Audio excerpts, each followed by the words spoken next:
Monika ma'am, आपकी science teacher, एक बार फिर एक नए एक्सपेरिमेंट के साथ। बच्चों, आज हम एक एक्सपेरिमेंट करेंगे ये बताने के लिए कि रासायनिक परिवर्तन क्या होते हैं। तो चलिए स्टार्ट करते हैं।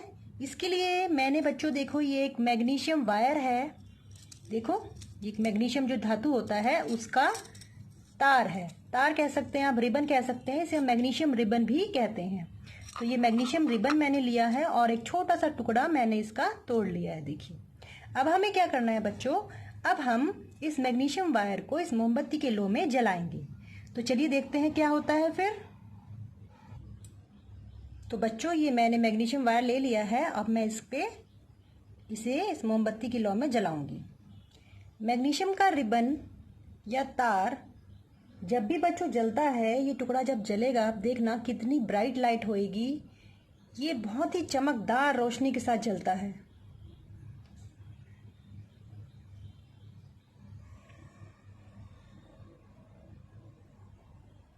जैसे ये जलना शुरू करेगा, ये देखो कितना सुंदर लगता है। डेजलिंग लाइट, ये बिल्कुल डेजलिंग लाइट की तरह जलता है। देखो कितनी चमक है इसमें।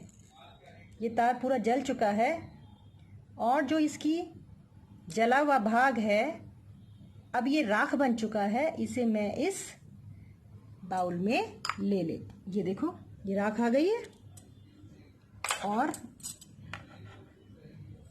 ये जला हुआ तार हमारा आ गया है। तो बच्चों, अब बताओ, क्या पहले की तरह ही ये दिखता है? अब नहीं ना, इसका स्वरूप बदल चुका है, इसके गुण भी बदल गए हैं। अभी हम टेस्ट करेंगे।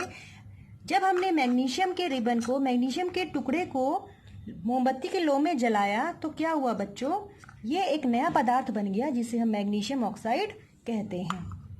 तो बच्चों, हम ये कह सकते हैं कि ये रासायनिक परिवर्तन है, क्योंकि एक नया पदार्थ बन गया है और इस पदार्थ से हम पुनः इसे प्राप्त नहीं कर सकते। तो इसलिए हम कह सकते हैं कि ये एक रासायनिक परिवर्तन है। अब हम इस मैग्नीशियम ऑक्साइड, जो राख हमें मिल गई है, इसमें हम थोड़ा सा जल डालेंगे।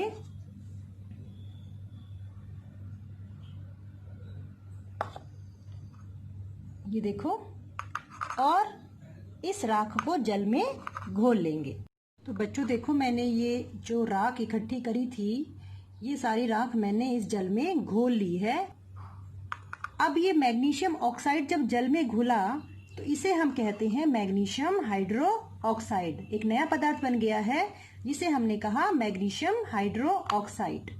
अब हम इस मैग्नीशियम हाइड्रो ऑक्साइड को टेस्ट कर सकते हैं लिटमस पेपर से और ये जान सकते हैं कि जो विलयन हमें प्राप्त हुआ है, ये क्षारीय है या अम्लीय। तो चलिए, सबसे पहले मैं नीला लिटमस लेती हूँ। ये मेरे पास नीला लिटमस पेपर है और मैं इसे टेस्ट करती हूँ, क्या इसमें कोई परिवर्तन आता है। नीला लिटमस नीला ही रहा, इसमें कोई परिवर्तन नहीं हुआ है। तो हम कह सकते हैं कि ये एक क्षारीय पदार्थ है। अब हम लाल लिटमस से भी इसे टेस्ट कर सकते हैं। ये देखो बच्चों, जब हमने लाल लिटमस पेपर इस विलयन में डुबोया तो देखो धीरे धीरे जो लाल लिटमस है वो नीले में बदलने लग गया है। तो इस विलयन ने इस लाल लिटमस को नीला कर दिया है, अतः ये विलयन कैसा हुआ? क्षारीय। तो ये एक क्षारीय विलयन है। आप देखिए धीरे धीरे नीला हो गया है। देखिए,